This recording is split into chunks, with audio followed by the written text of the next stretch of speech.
Dois ambientes naturais com algumas características de vegetação e de espécies associadas, mesmo aparentemente similares, podem ser completamente diferentes. Isso vai depender da biodiversidade de cada um desses ambientes. Visualmente, esses ambientes podem ser muito parecidos, mas as espécies presentes ali, os indivíduos e a quantidade de indivíduos de cada espécie, pode fazer com que esses ambientes sejam muito diferentes.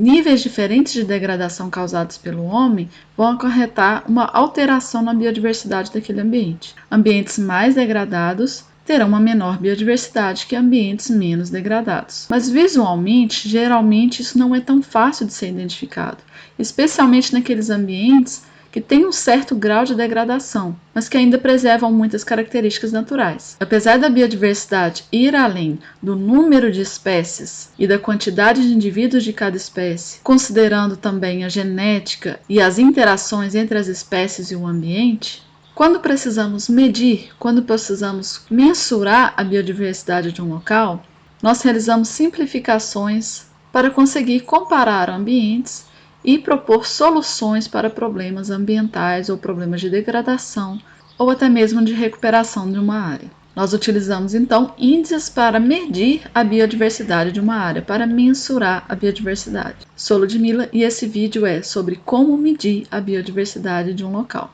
Quantificar a biodiversidade de um determinado local pode ter diferentes objetivos, mas geralmente nós verificamos a biodiversidade para avaliar o estado de conservação de uma área, determinar se as espécies ali presentes estão em menor número e se estão ameaçadas de alguma forma à extinção local ou à extinção regional.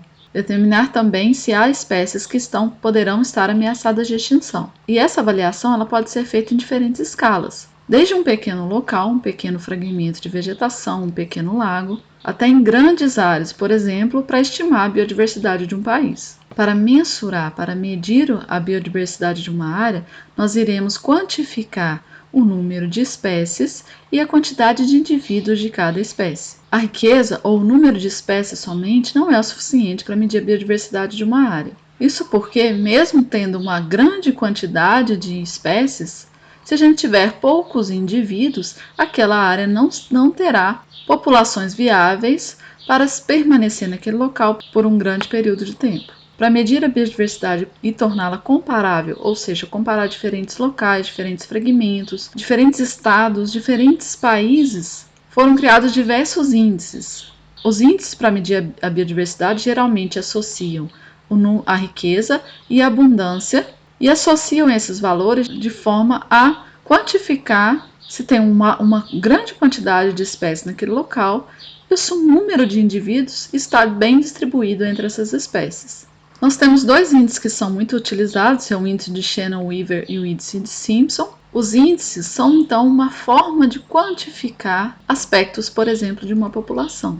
Quando, por exemplo, você vai escolher uma série no Netflix, você, às vezes, até inconsciente, você considera alguns aspectos para escolher uma série, que nem sempre é uma tarefa fácil. Você considera alguns indicadores. Os indicadores poderão ser, por exemplo, o nome da série, se é chamativo ou não, os autores presentes na série, o país em que a série foi gravada, como por exemplo a indicação de amigos ou até mesmo da plataforma. Um índice é formado de indicadores, então a sua escolha de uma série no Netflix ela depende desses indicadores.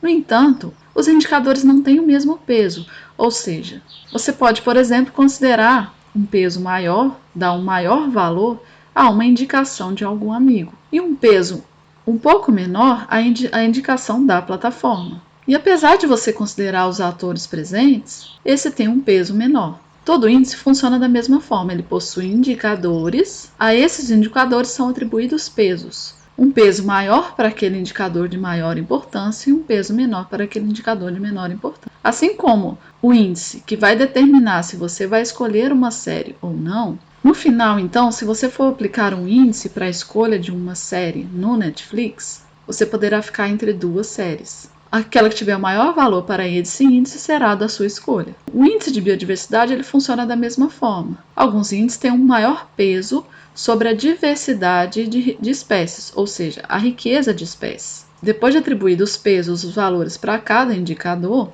que seria a riqueza e a abundância de espécies, o número de indivíduos de cada espécie, nós temos um valor final. Geralmente, um maior valor vai indicar uma maior biodiversidade presente naquela área. Mas por que esses índices são utilizados? Nós temos aqui dois ambientes, o ambiente A e o ambiente B. Percebam que, apesar de ter exatamente a mesma riqueza de espécie, o mesmo número de espécies, a abundância, ou seja, o número de indivíduos de cada espécie, é diferente. A equitabilidade é diferente entre esses dois ambientes. Nessa simplificação aqui, nós vemos que, certamente, o ambiente B ele vai ter uma biodiversidade superior ao ambiente A. Mas nos ambientes naturais, isso não é tão fácil de ser visualizado, por isso que esses índices são tão utilizados. Por isso que é tão importante nós avaliarmos a biodiversidade dos ambientes, porque aparentemente esses ambientes podem ter uma alta biodiversidade e nós iremos descobrir diversos aspectos que reduzem a biodiversidade daquele ambiente. Por exemplo, o ambiente A, além de ter uma menor biodiversidade, ele pode ter uma alta abundância de um determinado tipo de espécie. E dependendo desse tipo de espécie, se por exemplo essa espécie for uma espécie exótica, ou se for uma espécie que naturalmente ela não deveria ser abundante, isso pode interferir diretamente na biodiversidade. Além de calcular o índice, de verificar qual o valor da biodiversidade daquele ambiente, nós precisamos analisar quais as espécies e o número de indivíduos presentes dentro de uma área. Para aplicarmos então o índice de biodiversidade e avaliarmos a biodiversidade de uma área, inicialmente nós temos que selecionar um ambiente e definir o objetivo daquela avaliação. Onde que o ambiente começa e onde o ambiente termina? Vai ser um fragmento, vai ser um lago, vai ser uma propriedade rural, serão diversos fragmentos em diferentes propriedades, vai ser uma área de campo, vai ser uma área de cerrado. É fundamental que a gente saiba onde começa e onde termina um ambiente que a gente vai avaliar a biodiversidade. Conjuntamente à seleção do ambiente, a gente avalia qual será o objetivo da avaliação da biodiversidade. Vai ser para indicar um local a ser protegido, a ser recuperado, a ser restaurado, avaliar um local que poderá sofrer alterações humanas para a implantação de empreendimentos. Podem ser diversos os objetivos. O objetivo também está atrelado a qual o grupo de organismos que serão amostrados. Por exemplo, se nós vamos implantar uma hidrelétrica em determinado local, esse local vai ser inundado para a construção de um reservatório, é um local em que há um certo tipo de vegetação que sofrerá uma inundação. Então, todas as espécies, todos os grupos de espécies ali serão atingidos. Portanto, a biodiversidade de todos os grupos será analisada.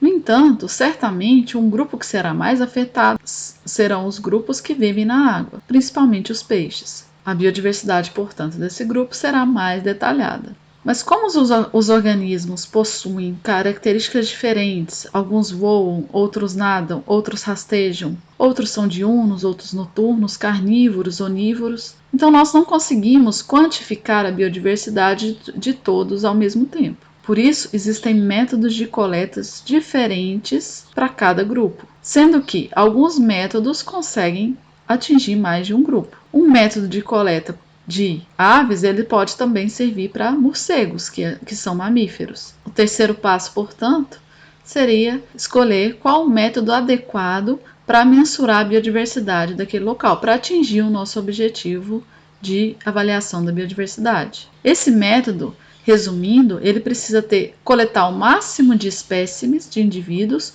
com o mínimo de esforço. Isso porque os recursos são limitados, o tempo é limitado. E na avaliação da biodiversidade, nós estamos lidando com ambientes naturais, então nós não iremos contar todos os indivíduos presentes numa área. Nós teremos que trabalhar com amostragens. Então nós definimos quais os locais nós iremos quantificar as espécies ali presentes, trabalhando com uma amostragem para estimar o tamanho total das populações daqueles organismos naquele ambiente. E para isso deve-se pensar muito bem qual seria o esforço amostral. Nós vamos coletar as espécies através de armadilhas, como por exemplo a armadilha para besouros e determinados insetos, até alguns animais do grupo Herpetofauna, que seria a armadilha Pitfall, ou a rede de neblina, muito utilizada para aves e morcegos. Mas é preciso padronizar quanto tempo será deixado essas armadilhas no local, Quantas armadilhas serão utilizadas? Em quantos locais iremos quantificar os espécimes ali presentes? Quais os tipos de locais também? Em uma determinada área natural, para a gente conseguir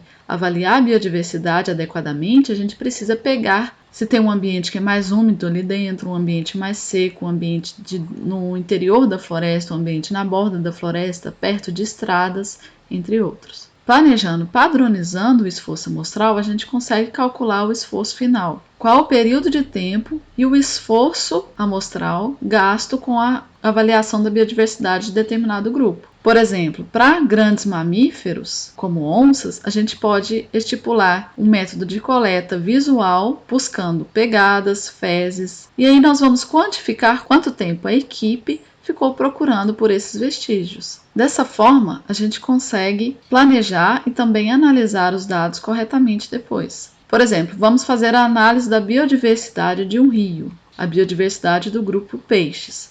Nós montamos redes, deixamos um tempo essa rede lá, e depois voltamos, recolhemos as espécimes que estão presentes na rede para avaliar a biodiversidade de peixe daquele local. Isso a gente faz em vários locais, em diferentes dias, e até dependendo do comportamento da espécie, em diferentes períodos do ano.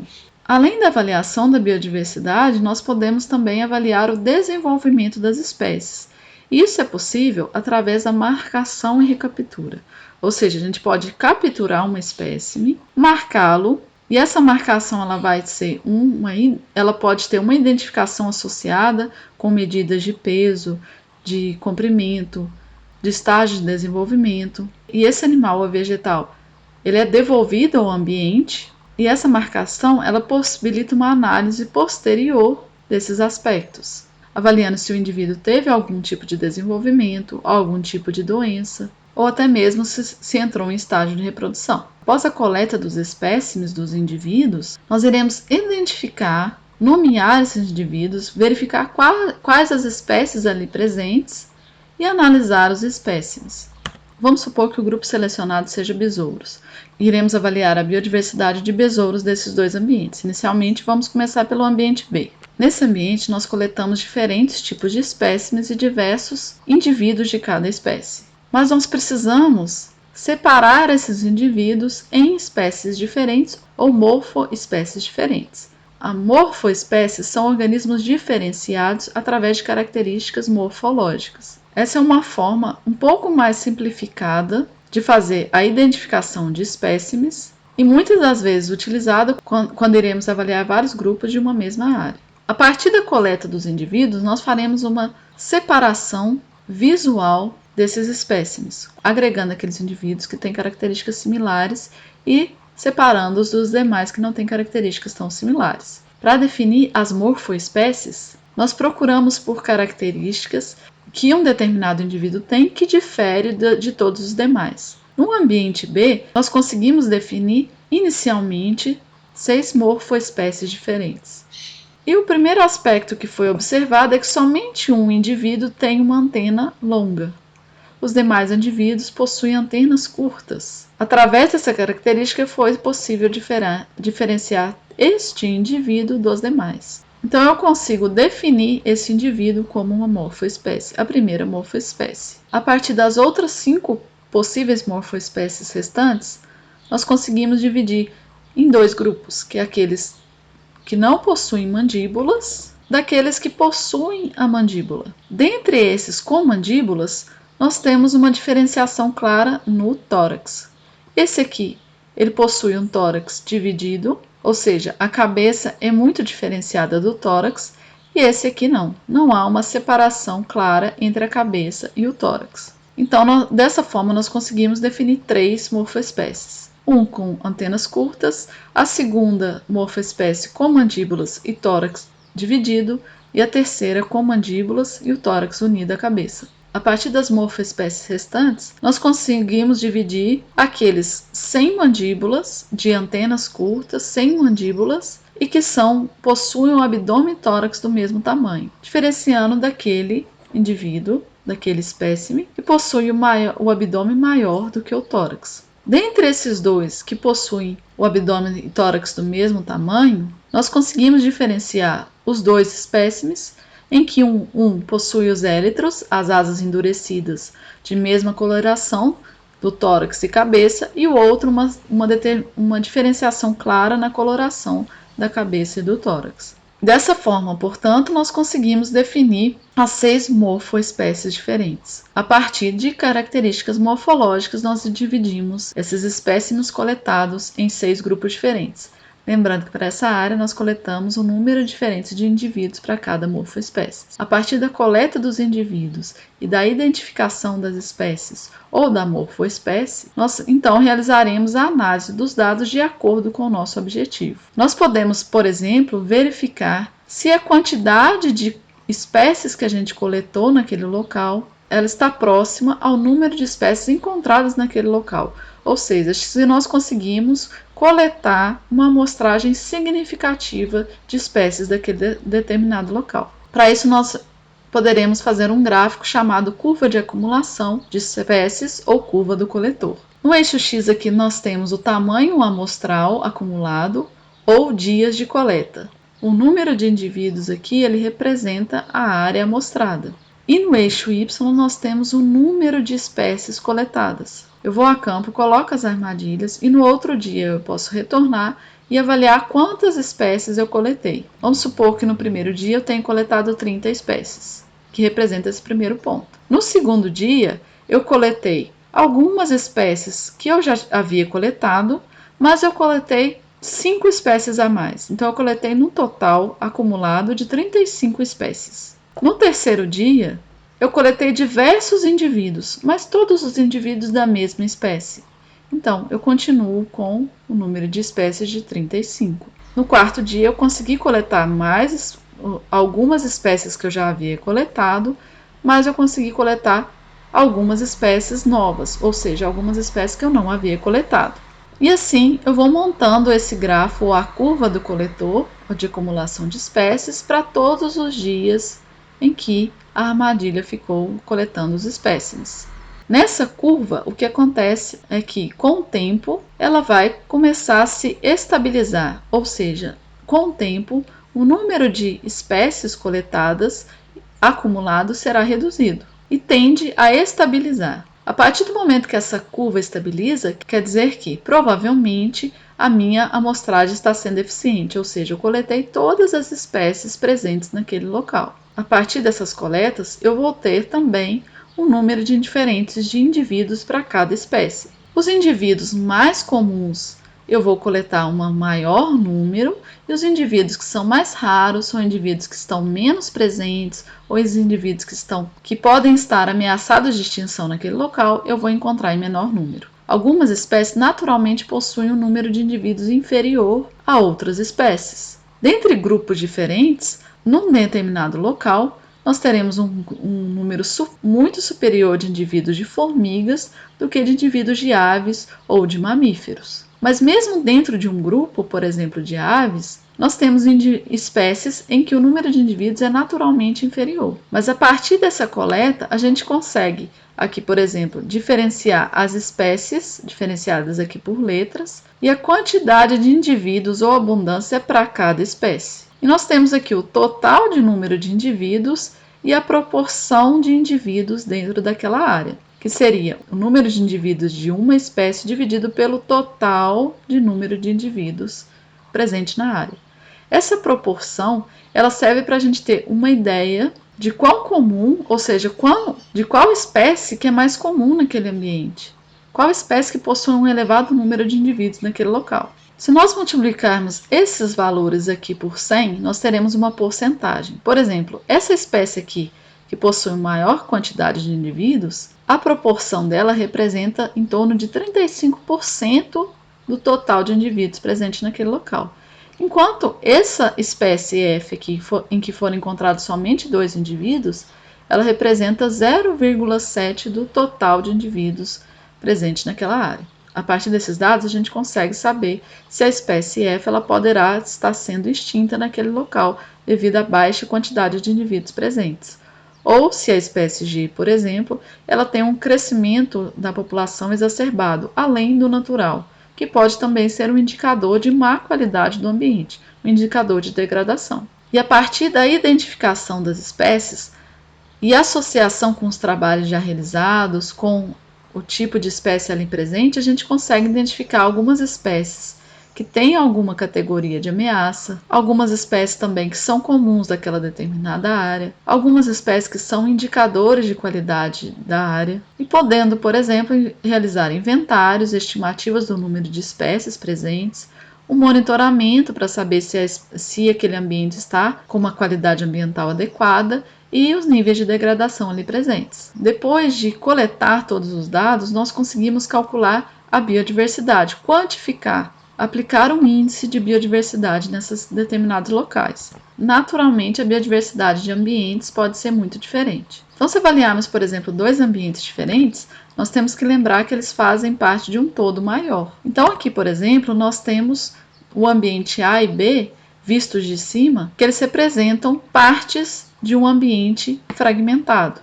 Aqui nós temos a vegetação, em que são esses dois ambientes, e uma área em que foi removida essa vegetação e convertida em área de pasto. E esses dois ambientes eles podem estar associados a diversos aspectos da paisagem, como plantios de eucalipto, corredores ecológicos, nascentes, rios, culturas de diferentes tipos, cana, café. Todos esses aspectos eles podem influenciar na biodiversidade daqueles fragmentos, mesmo que não estejam tão próximos dos fragmentos. A diversidade ela pode ser avaliada em diferentes escalas. Se a gente avalia só a diversidade do ambiente A e B, nós estamos avaliando a diversidade alfa, ou seja, a diversidade dentro do ambiente. Então, esse é o ambiente alvo. Se quantificarmos a diversidade, nós estaremos calculando a diversidade alfa. A diversidade entre dois ambientes, quando eu comparo um ambiente com outro, é chamada de diversidade beta. E se considerarmos diversos ambientes numa escala em que está inclusos uma área maior, nós consideramos a diversidade gama. Geralmente, o mais utilizado é a diversidade alfa, a diversidade dentro de um ambiente, e a diversidade beta, que compara dois ambientes. Aqui, por exemplo, nós temos uma área em que nós queremos estimar a biodiversidade. Essa área mais escura, ela representa as áreas que foram amostradas. Nós iremos realizar a amostragem dessas áreas, das espécies presentes aqui, da biodiversidade aqui, e poderemos estimar a biodiversidade para o restante. Se compararmos, por exemplo, a diversidade entre o local 2 e o local 5, nós iremos estar calculando a diversidade beta. Se avaliarmos somente a diversidade dentro de cada local, nós estamos calculando a diversidade alfa. Aplicando o índice, nós teremos valores diferentes de diversidade. O índice de Shannon, por exemplo, ele vai quantificar a diversidade através da quantidade de indivíduos e do número de espécies. A partir da aplicação dos valores encontrados no local nesse índice, nós teremos o resultado do índice de Shannon-Weaver para aquela área. A mesma coisa acontece com Simpson.